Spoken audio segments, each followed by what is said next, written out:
famous poet and writer Audre Lorde says, we cannot have single issue struggles because we do not live single issue lives. So there is no way to have a racial justice movement by itself, or a gender justice movement by itself, or a climate justice movement by itself. All of these movements, all of these rights are intertwined because we are people who have multiple identities and intersecting identities. Há doenças, né? Doenças não é só do corpo, as sociedades também adoecem. Então, a possibilidade de cura, ela é uma amostra dessa possibilidade nós tivemos aqui nesse fórum. Essas 200 pessoas que estavam aqui são clínicos, são médicos, que buscam essa cura, que é uma cura global.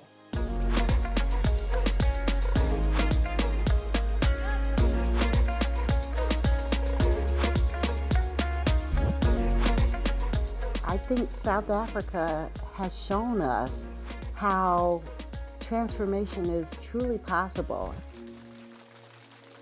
As a human rights attorney, going to the Constitutional Court of South Africa was really an important moment, but also to realize how close it is to the prisons where Mandela and Gandhi and so many others were held is an incredible disjunction, and it's something that I'm still kind of struggling to think through what that means to have this site of oppression and tyranny and terror located so close to the place where the new nation has been founded. It was really hard to take in all that truth. I think in South Africa, a lot of the information is a bit sanitized and it's a bit like candy coated. But there, you really soak up that energy. You feel how heavy it was. I lived through those times. Those prison cells, the torture happened to protect me. It was done in my name so that I can have a privileged life. Right? But I noticed that at one point, everybody that was in the group from South Africa started singing what you were singing. It was Nkosi Sikelel' iAfrika, our national anthem. And I started singing with Lulamo. He started it and then I joined in. It's a prayer. We sing when things are tough. And we sing when emotions come up. That's who we are.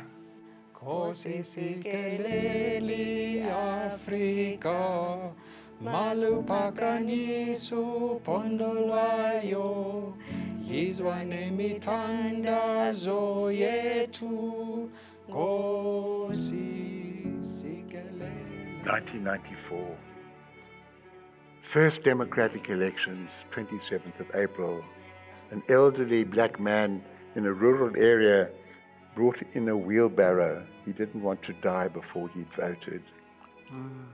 That was our Independence Day. And it was transformative for South Africa.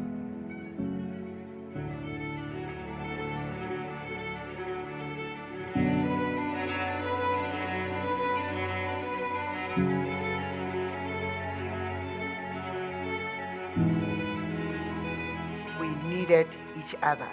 Organizations, church people, I think that's where we got the healing. And even in that healing, we realized that we are not going to forget what happened, but we need to forgive so that we start our lives all over again. It was not easy, but we had to do it.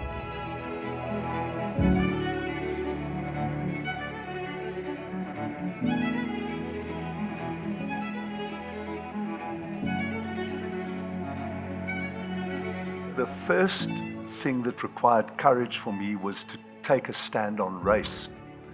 And that was impelled partly by a sense of my own shame, how I benefited.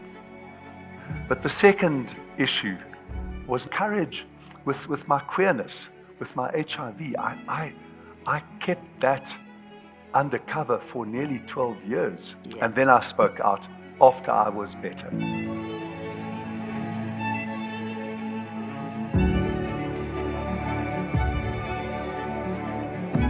February 1995. We were about to hear our first case on capital punishment on the Constitutional Court. And one by one, my colleagues go up. It was so beautiful, and it's my turn.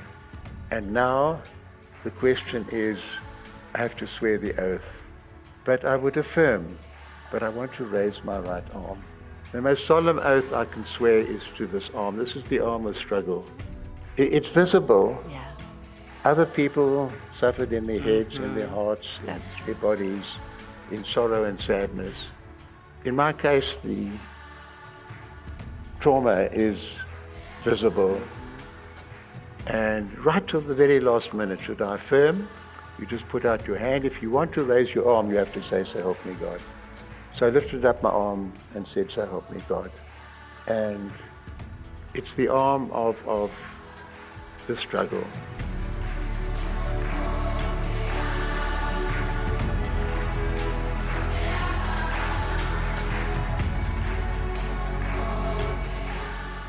Justice Edwin Cameron said there is nothing that can't be changed with human effort.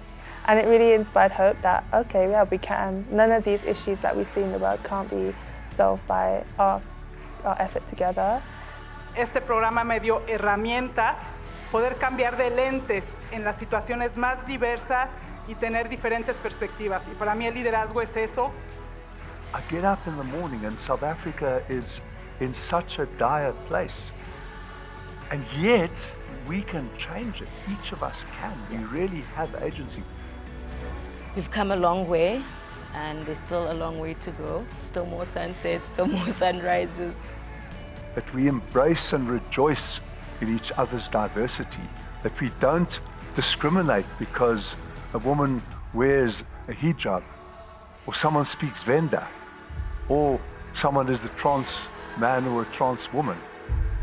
Where we are inclusive, we empower ourselves, we empower our countries through inclusiveness.